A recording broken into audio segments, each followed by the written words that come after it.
Thank you. And thank you, Matthew. Tonight I'm going to focus on mammals, amphibians, and reptiles mostly, with an emphasis on species that are either prominent or declining. Let's see how we do this here. Up and down. Up, down. Oops. Down. You're all familiar with the Diablo Range, but you might not realize just how extensive it is. Technically, it's known as an intercoast range south and east of San Francisco Bay. It runs from Mount Diablo in the north to Highway 46 in the south, which is just east of Paso Robles. So it's about 200 miles long. It encompasses over 3.7 million acres and parts of 12 counties. It's pretty sparsely populated, and most of the land is on private property, but most of it is in a natural condition. There's a rain shadow effect from the Santa Cruz Mountains and the Santa Lucia Mountains, as well as a west to east rain shadow across the Diablo Range, with the west receiving more precipitation than the east. Precipitation totals go from about as low as 8 in the southeastern part to 30 inches up at some of the higher peaks in the northern part of the range. So it's a fairly dry land. There's a lot of habitat variety. I'll talk about some of these habitats here. First off is oak woodlands. There are several types of oak woodlands in the Diablo Range. In the middle of that picture there is blue oak woodland. It's drier and more open. And behind that in the background, you can see some coast live oak woodland. Coast live oak woodlands are more of a closed canopy forest. They're moister, and they're pretty much restricted to the northwest portion of the range. As for grasslands, most of the grasslands have now been pretty much taken over by non-native annual grasses. So here on the left, we have chaparral. That's a very prominent and extensive habitat in the Diablo Range. So Valley Oak Savanna there. The San Joaquin Desert is North America's smallest desert, encompassing the southwest portion of the San Joaquin Valley and surrounding foothills. It includes part of the southeastern side of the Diablo Range. It has a multitude of species that have counterparts in the Mojave. In fact, you could almost look at it as an extension, a northern extension of the Mojave Desert. As for aquatic habitats, there are thousands of bodies of water in the Diablo Range, from tiny stock ponds to San Luis Reservoir, but nearly all are man-made. There's virtually no natural lakes in the Diablo Range. Those bodies of water provide habitat for waterfowl, shorebirds, native amphibians, and turtles, but also for invasive fish and bullfrogs. So it's kind of a mixed bag, but there's definitely some good things happening. As far as streams go, there are lots of streams in the Diablo Range. Most are seasonal and they dry back in summer and fall. The perennial streams are often associated with fault lines. All this leads to a lot of native species diversity. By my count, there are at least 61 species of native mammals, 34 reptiles, 13 amphibians, at least a dozen fish, and well over 400 birds. Here's a list of some of the mammals there. 18 species of bats, that's pretty cool. More mammals. On the left is a gray fox. They're sometimes confused with kit foxes, but they have different habitat preferences. A couple of other notes. The western gray squirrel is the only native tree squirrel in the Diablo Range, and it's only found in the northern section of the Diablos. They seem to be declining, and I don't know if anybody's really paying attention to it. They've pretty much disappeared around Mount Diablo. There are also chipmunks in the Diablo Range, but only in the southern part. Here's one of the mid-level carnivores that's doing well in the Diablo Range, a bobcat. Coyotes, of course, are doing well as well, despite being pretty heavily persecuted in the south. Badgers are a species of special concern by the state of California. Their primary habitat is grassland, and they're more common in the southern part of the range than the north. They're really well adapted for digging, and their main threats are habitat loss and roadkill. I see a lot of dead badgers south of Pinnacles. Maybe the most mysterious animal in the Diablo Range is a ringtail. They're members of the raccoon family. In the state of California, they're fully protected. They used to be trapped a little bit, but no more. That's a good thing, I think, because there's kind of debate over where they exactly occur in the state and how big the population is.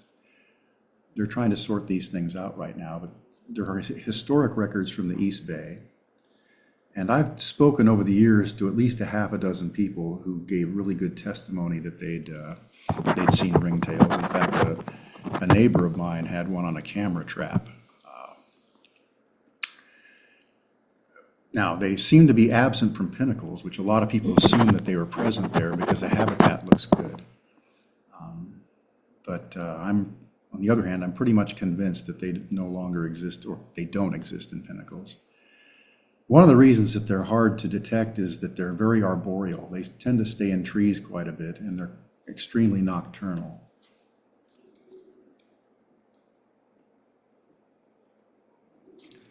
San Joaquin kit foxes. These were on the original endangered species list in 1967.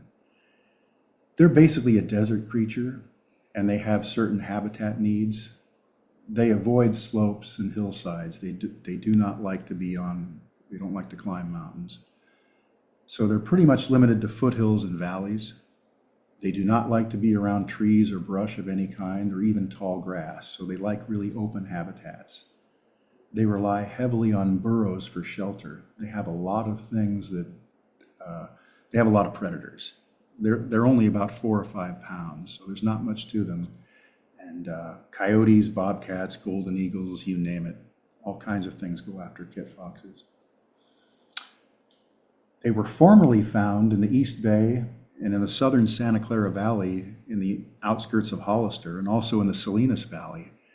These populations seem to disappear sometime after 2000. And as it stands now, the kit fox population has basically 3 cores. One of those is actually the city of Bakersfield. And you hear about animals all the time and how they're incompatible with human activity, but that's not the case with kit foxes. They've adapted to living in the city limits of Bakersfield and doing quite well in many regards. The second core population are the natural lands west of Bakersfield, including the Carrizo Plain. And the northern core population is in the Pinoche Valley, and basically the Pinoche area.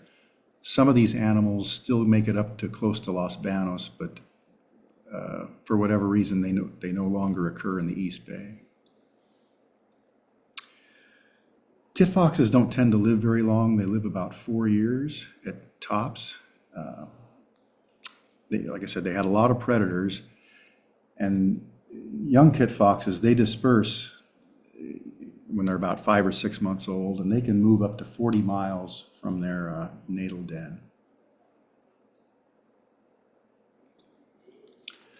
There's a couple of mammals that can be found in the Pinoche Valley. They're more desert species. On the left is a giant kangaroo rat. It's kind of a misnomer in 2 ways. One is they're not very big, kind of like jumbo shrimp. The other is that the name rat. Well, kangaroo rats aren't mice or rats. They're more closely related to squirrels, so they need a better PR agent, I think. So yeah, there are 5 species of kangaroo rat in the Diablo Range. This is the only one that's on the endangered list, and it's found basically around the Pinoche Valley and the Pinoche region. The creature on the right is a San Joaquin antelope squirrel, found in many of the same habitats that the giant kangaroo rat is. If you go out and drive to the Pinoche Valley, you're almost guaranteed to see these things. They're basically mostly on the east side of the valley. And I mean, they're highly diurnal. So yeah, you stand a really good chance of seeing them versus the kangaroo rats, which are basically very nocturnal. So yeah, neither one of these species, I mean, they used to be found extensively in the southern San Joaquin Valley, but they've lost all their habitat due to mostly agricultural development, because these things can't exist in the face of agriculture. They have to have natural lands. Tule elk. Tule elk used to be abundant in California, in the Central Valley and the coastal plains. They're a subspecies. They really started to decline after the gold rush, and mostly they were a victim of market hunting. People basically almost ate them to extirpation. By 1900, they were down to several dozen. Those animals were corralled and there were several preserves established, and the population started to grow. In the Diablo Range, reintroductions began in the 1970s. There are scattered herds throughout the range now. People around here you've probably seen them along Coyote Ridge in South San Jose, also in the San Antonio Valley east of Mount Hamilton. And if you drive along Pacheco Pass and Highway 152, you can almost always see them along the face of San Luis Dam. So the population seems to be increasing throughout the range. And that's a good thing, because these are really cool animals to observe. My hope for many of you is that you're able to get outdoors and observe these animals, because they are truly majestic. Another animal that hasn't had it quite so good, pronghorn were found on the coastal plains and in the San Joaquin Valley, and they persisted in the San Joaquin Valley until the 1950s, which kind of blows my mind. And they had kind of a similar fate to Tule elk. They were, market hunting took a big chunk out of their population. In the 1990s, the Department of Fish and Game reintroduced them to some areas in the Diablo Range. There were populations along Coyote Ridge, south of San Jose, and in the community, or near the community of Bitterwater, south of Pinnacles. Unfortunately, those populations petered out such that by 2010 they were all gone. I'm not exactly sure what happened. Perhaps the effort, it's not easy to reintroduce a species. My feelings are that maybe the effort just wasn't strong enough. On the other hand, the Diablo Range, most of it is not at all ideal habitat for pronghorn. They need flat, open terrain, and they have a real problem with fences. They don't easily jump over them. They try to go underneath them, but most barbed wire fences don't have enough clearance for them. If there's good news here, it's that you can still see them near the communities of Parkfield and Cholam at the very southern edge of the Diablo Range, just north of Highway 46. I'm hoping that those animals are coming over from the Carrizo Plain, and I'd like to think that there's still a spot in the Diablo Range for pronghorn, even if it's just on the periphery, because these are really cool animals.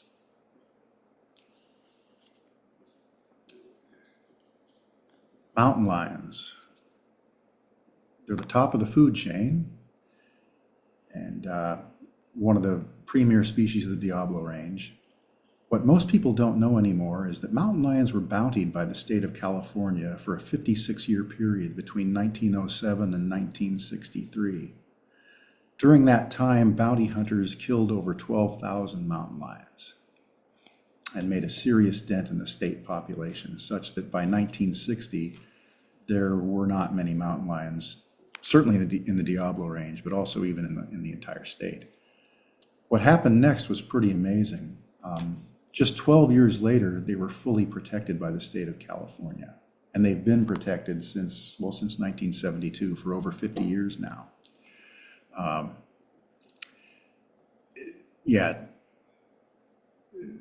California is the only state, in the only state in the West that does not allow mountain lion hunting, and I think that's a wise decision. The result has been that mountain lions have made a good comeback. And you hear quite a bit these days that perhaps there's too many mountain lions, that the population's gotten too large. I don't buy into that for a couple of reasons. One is they need a lot of room to roam. They have very large home ranges, so they occur in low density. The other thing is that they're a self-regulating species. What I mean by that is male mountain lions don't tolerate other male mountain lions in their range. They'll allow females in, obviously, for breeding, but not another male. So what ends up happening is male mountain lions end up killing each other. So yeah, this idea that we're going to get overrun by mountain lions is just, just not accurate. They also, because of those spatial needs, they tend to disappear from small mountain ranges. There are mountain ranges in Southern California that have lost their lion populations, and there's concern that the Santa Cruz mountain lion population is kind of in jeopardy from inbreeding. The Diablo Range might be large enough to sustain a population over time, but I'm not even sure that 3.7 million acres is enough. And I think it's a great idea to have habitat corridors linking mountain lions from the Diablos to the Santa Cruz Mountains and to the Santa Lucias. So now on to amphibians. California red-legged frog. This is the West's largest native frog. It comes in a variety of colors. I like to say they're kind of like snowflakes, and that no two are alike. Besides this kind of reddish color, they can be concrete gray, they can be olive, and they're fairly large size. They get up to about 5 inches, the large females do, and females are larger than males. They were the first frog to be listed on the endangered species list in 1994. By that time, they had disappeared from over 70% of their historic habitat. Other factors include bullfrogs and fish. Bullfrogs, and these are non-native, bullfrogs will eat smaller red-legged frogs. Fish will eat small frogs and tadpoles. So red-legged frogs have a hard time of it in habitats that have bullfrogs and especially fish. Also, bullfrogs suffer the same fate as elk and pronghorn. They were eaten. During the 1800s and the early 1900s, frog legs were a delicacy, and they were served at many fine restaurants. And the reason we have bullfrogs in California largely was because red-legged frogs got scarce, and they had to be replaced as a food source. So they brought in bullfrogs from the Midwest and the East, and all hell kind of broke loose after that. The good news is that the Diablo Range is somewhat of a stronghold for the California red-legged frog. And an interesting thing has happened. See, red-legged frogs use streams to breed in because there basically were no ponds in the Diablo Range. But ever since livestock got introduced and ranchers put in stock ponds, this gave red-legged frogs a whole bunch of new breeding habitat. So I would say that, the situation looks better now than it did maybe 100 years ago. Here's a picture of some tadpoles. They get to be up to over 3, almost 4 inches long. Another frog we have, a native frog, is a foothill yellow-legged frog. It's slated to be listed on the Endangered Species Act later this year. Its reason for decline, habitat loss. Especially, they basically almost never exist downstream of dams. They've also suffered from pollution, various contaminants in the streams. Fish and bullfrogs also play a role in their decline. They're interesting also in that they are only found in streams. So all those stock ponds that exist throughout the Diablo Range are useless to foothill yellow-legged frogs. So they're just a stream animal. And they need certain conditions to survive, not just any stream will do. So they're kind of like Goldilocks there.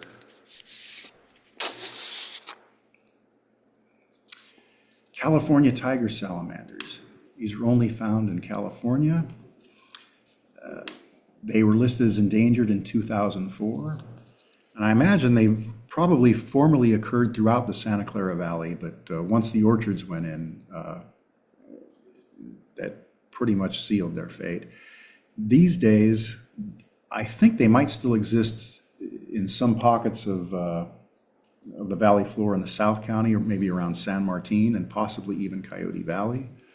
Otherwise, their stronghold in the area is a Joseph Grant County Park. So they have this interesting dual life. They breed in water, so they need water to breed in. Originally, that would have been vernal pools and wetlands, but they've been able to use stock ponds very well for that reason.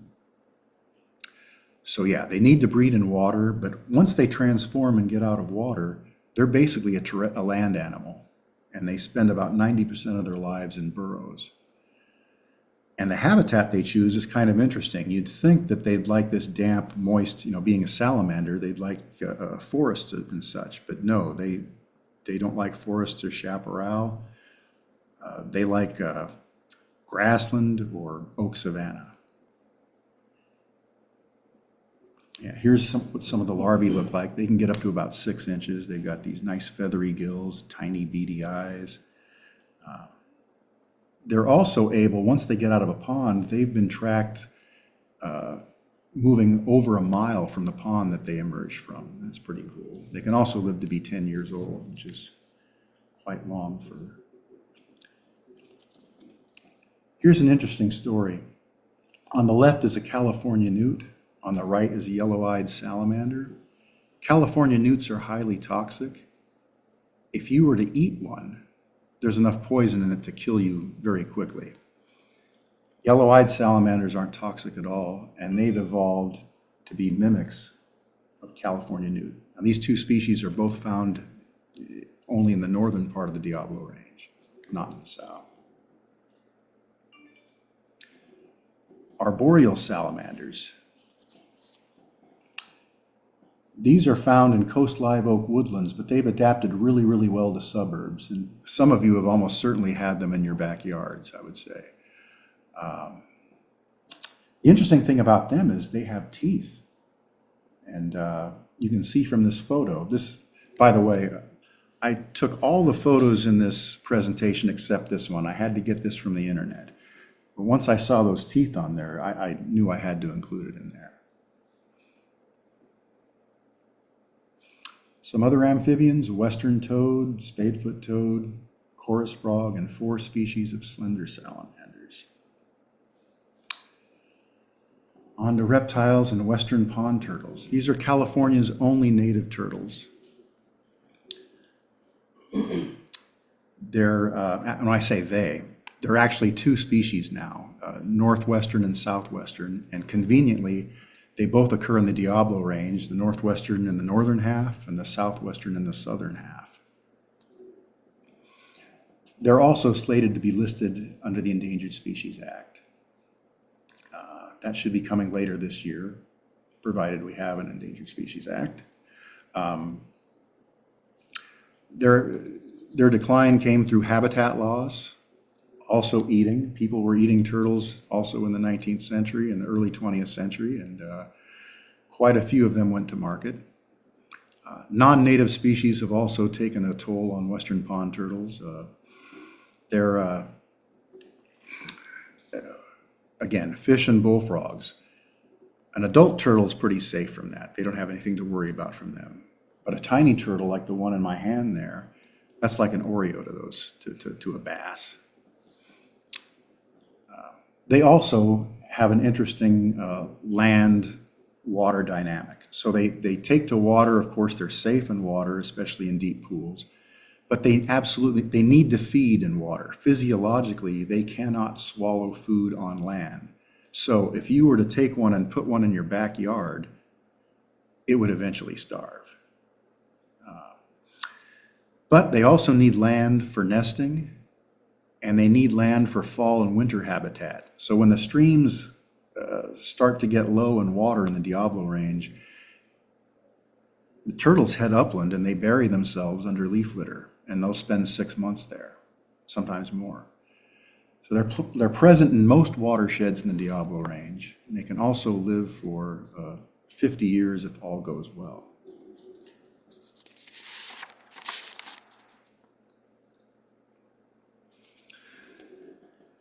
There are about 5 or 6 different types of horned lizards in California, but the only one that's in the Diablo Range are Blainville's horned lizards.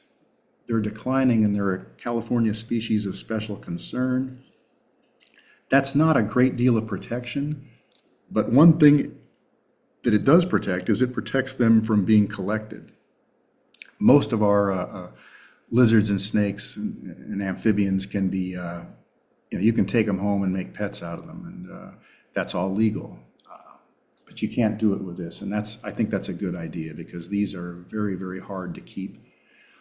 They don't take well to captivity at all. They're not at all compatible with any kind of development also, so they've lost a lot of habitat. You won't find these in your backyard.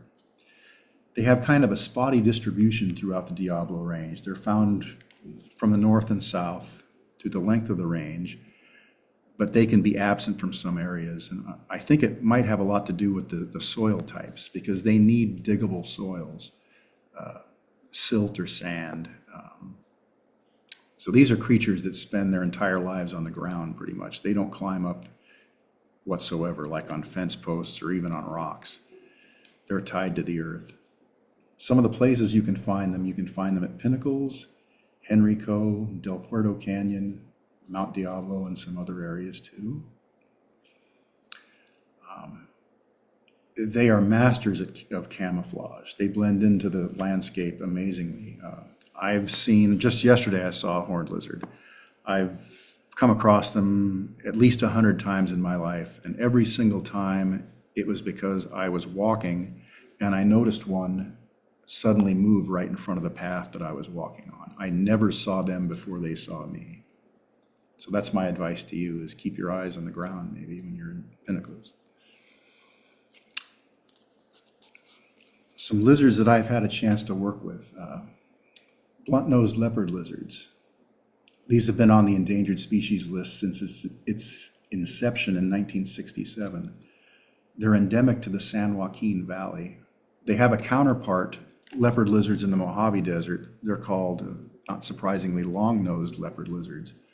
Why the blunt-nosed lost its long nose, that's a question that fascinates me. I'd like to know why that happened. They used to occur along the east side of the Diablo Range all the way up to Corral Hollow near Livermore. But they no longer are found that far north. Pretty much the Pinoche Hills are about the limit. They need natural habitats. You know, if you start putting in row crops or have any kind of development whatsoever, these things disappear. Not only do they need natural habitats, those habitats have to have certain characteristics. And one thing they can't abide by is high grasses. So I suspect that may be some of the reasons that they are no longer found much north of the Pinoche region. Some of the other needs are burrows, scattered shrubs, and flat terrain. Like kit foxes, they don't like hills, and they don't exist where hills are. Their stronghold here is in the Pinoche Valley. Here's a couple of photos. On the right, that one is equipped with a radio transmitter. That was on the Carrizo Plain. I was involved in a radio tracking project. Yellowback spiny lizards. These are like giant fence lizards. They're in the same genus, Scoloporus, but they're like fence lizards on steroids. Now, these things are all over the Mojave Desert. But in the Diablo Range, they've got some very disjunct populations. They're known from the Pinoche Hills, Griswold Canyon, and the natural areas in the hills just outside of Coalinga. There's currently a genetic study underway to determine their taxonomy, to find out if they're really the same genetically as the Mojave Desert lizards. It's possible that these could be a new subspecies, or a subspecies, or perhaps even a separate species. My tiny role in this has been to collect DNA, which means I catch lizards with a lizard noose and I clip off a tiny tip of the tail, about a half-inch section. And I have to tell you, I don't know that I've had more fun in my adult life than trying to catch yellow-backed spiny lizards. I hope some of you can relate to that. Another lizard, desert night lizards. Again, these are common in the Mojave, but they have a very disjunct population here in the Diablo Range. In fact, they're only known from two locations, Pinnacles and the Pinoche Hills. And they're about 30 miles apart from each other, and no known population in between them. Now, the ones at Pinnacles are associated with the volcanic rock section of the park, so they're basically found in the high peaks, and that's about it. They are probably abundant there, but you'll probably never see one, even if you hike Pinnacles every day, because they kind of act like salamanders. They hide in rock crevices and in downed logs, and they're very rarely seen. For that reason, I strongly suspect that so that genetic study is also covering desert night lizards, and I think that I'm almost convinced that we've got, if not a different subspecies here, that we've got perhaps even a different species. I think that's kind of cool. More lizards. So yeah, here's a list of the other Diablo Range lizards. The picture on the left is of a southern alligator lizard. That's the largest lizard in the Diablo Range, and you probably have them in your backyards or your garage if you're anywhere near a natural area. And they bite too, but they don't have teeth. We have 18 species of snakes in the Diablo Range, and I've got them all here on this slide, or at least I've listed them all. The photo on the left is a common king snake. People seem to love king snakes because they eat rattlesnakes, or at least smaller rattlesnakes. I've always kind of I've been a fan of the underdog, so I kind of like rattlesnakes. I'm strange in that way. I find that a lot of people have a really hard time distinguishing gopher snakes from rattlesnakes, so I thought I would post a photo of them together. And yeah, there's a lot of, I could see the similarity, but come on, people. You don't be killing gopher snakes because you think they're rattlesnakes, and then don't be killing rattlesnakes at all. You people, I'm sure, are not rattlesnake killers, but I've talked to plenty of rattlesnake killers in my time. And two special status snakes I'd like to talk about briefly here. One is an Alameda striped racer. That's a subspecies of striped racer. Now, striped racers are common throughout California and the Diablo Range. They really like chaparral habitat and oak woodland, so they're doing fine as a species, but the subspecies, the Alameda striped racer, only occurs in Alameda and Contra Costa County, and it's been severely reduced because of habitat loss. On the right is a kind of similar species, San Joaquin coachwhip. It's a subspecies, actually. It's found along the eastern flank of the Diablo Range and in the southern portion, say, south of Hollister. So they're not found in Santa Clara County. And they're more adapted to open, arid lands. They're really cool because they're among the fastest snakes in North America. They can slither along at 8 miles an hour. And they also come they're solid colored, but some of them come in almost a sandstone pink. They're really a beautiful snake. Unfortunately, I tend to see them dead on the road in spring more than I see them alive. But the most beautiful snake, I think, in the Diablo Range is this one, the California mountain king snake. They're fairly common in the Santa Cruz Mountains and in the Sierra Nevada, but in the Diablo Range, it's really spotty. They're only found in the northern section. This one I got along Smith Creek in Joseph Grant County Park. It was back in 2004. It's the only mountain king snake I've ever seen, and it might have been the best day of my life. It's mind-blowing to occur that there are steelhead in the Diablo Range, but there are. The dams have impeded their movement, but there are native trout populations in many parts in many streams still in the northern Diablo Range. I don't have a picture of a Sacramento pike minnow. That would be the largest fish in the Diablo Range. And nobody pays attention to them because they're not really, I guess they're not good eating or not sport fishing, but they're pretty incredible. They routinely grow over 2 feet long and can grow as large as 3.5 feet. So I wasn't going to talk too much about birds, and I don't have I'm not much of an authority at all about birds, but I can say something about California condors. I've been part of the condor crew at Pinnacles National Park. I've been part-time there, working and volunteering over the years since 2010. So basically, I've been coming in 2 days a week for 15 years. You probably all know the background of condors. They were reintroduced to Central California in 1997, first in Big Sur, and in 2003 at Pinnacles. Today, there are over 100 in the Central California flock. And the good news is they're successfully breeding, so we've had a lot of breeding success, but the population isn't self-sustaining. There are more birds dying each year than are fledging. Their main threat is lead poisoning, which they get from eating animals that have been shot with lead bullets. And I know people come up to me all the time and say, I thought lead was outlawed. And I just kind of look at them and say, well, a lot of things are outlawed, but people are going to do what they're going to do. What you may not know is that in the last 4 or 5 years, there are a frequent summer and fall visitor to Santa Clara County. In fact, just last week, there were 11 birds around Mount Hamilton. They also hang out quite a bit on Pacheco Peak in the very southern part of the county. They tend to roost on the mountain there. And many of you have probably been to Pinnacles.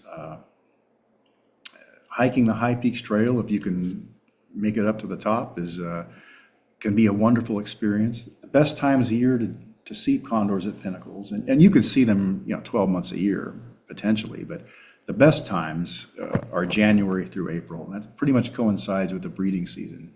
You get to see a lot of breeding activity, and the cool thing about condors is they're largely unfazed by humans. You'll see this picture on the left. I was up at Pinnacles radio tracking, and these 4 or 5 birds flew in and landed about 100 feet away from me and gradually walked up so close to me that I took this with my iPhone. So we tell visitors, hey, please stay more than 100 feet away from condors, but sometimes it's the other way around. They end up flying close to you.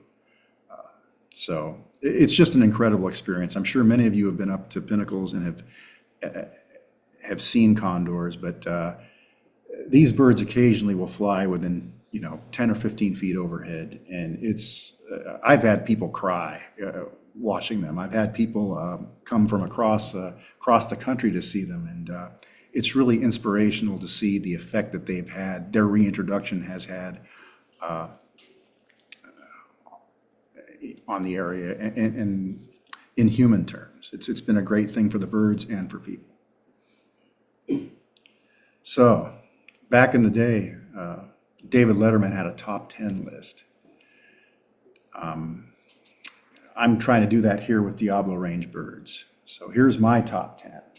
On the left there is a lesser nighthawk that I got from Silver Creek down in the Pinoche region. So a couple more from my top 10.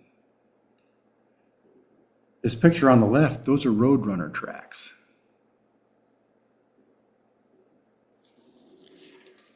Finally, when I was a kid, the outlook in the Diablo Range was really bleak.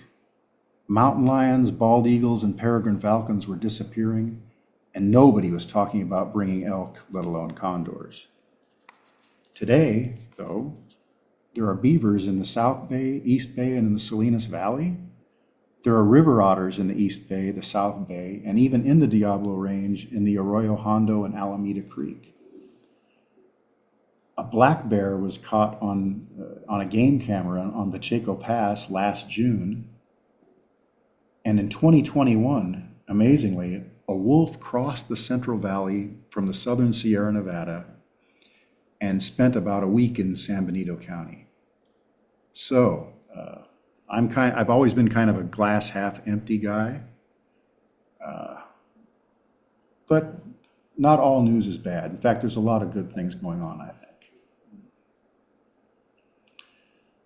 I made this slide. These are just a list of places that I like to go to or I recommend. I'm sure you guys are probably well aware of all these places. The one place I will give a shout out to is Grant County Park. It's really, really underrated for its wildlife values. I don't think the county realizes what a gem that it has there. Finally, my shameless self-promotion here. I've authored 2 books. In 2017, on the right, I came out with the Diablo Diary. It's basically a collection of natural history essays, and I talk about a number of the species in that book.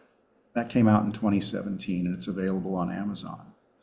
On the left is my new book, Beneath the Black and White Sky, A Year Among Condors at Pinnacles National Park.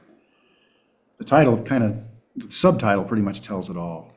So basically what this book is about is it takes you out in the field with me for a year of observing condors within the condor program. It kind of explains all the things we do to keep this species going and to revive it.